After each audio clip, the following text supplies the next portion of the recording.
সম্মানিত দর্শক এবং শ্রোতাবৃন্দ, আমি যশোরী বাংলাদেশি সেবা পার্টির পক্ষ থেকে আপনাদের সকলকে জানাই আসসালামু আলাইকুম ওয়া রাহমাতুল্লাহ।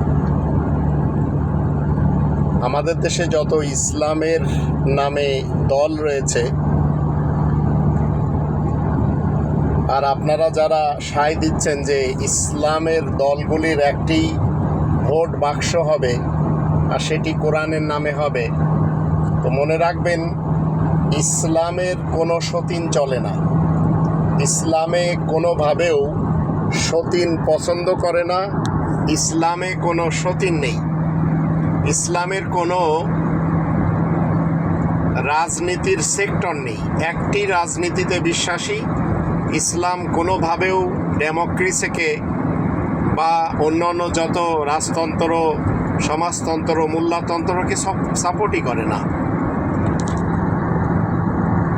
তাহলে আপনারা যারা একটি বাক্স কোরআনের নামে ভোট ব্যাংক তৈরি করতে চাচ্ছেন, এটি পাবলিককে ধোঁকা দেওয়া ছাড়া আর কিছুই না।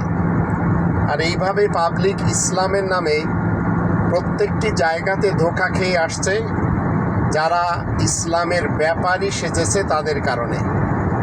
এদের থেকে দূরে থাকুন। এরা মূলত এই দেশকে ইসরায়েলের এবং ভারতের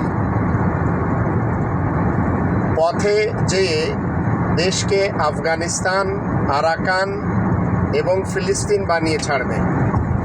আর ভারত এবং ইসরায়েলের পলিসি আজ এই আমাদের দেশের ধর্মের ব্যাপারী যারা রয়েছে, তথাকথিত ইসলামের যত দল রয়েছে, এদের সকলের একটি এই যে কোরআনের নামে ভোট বাক্স, এই টাইপের কথা বলে শুধু পাবলিককে এরা ইসলাম এবং কোরআন নিয়ে নিজেরা তামাশা করে চলেছে আর পাবলিককে ধোঁকা দিয়ে চলেছে। এই ধোঁকাবাজদের থেকে দূরে থাকুন।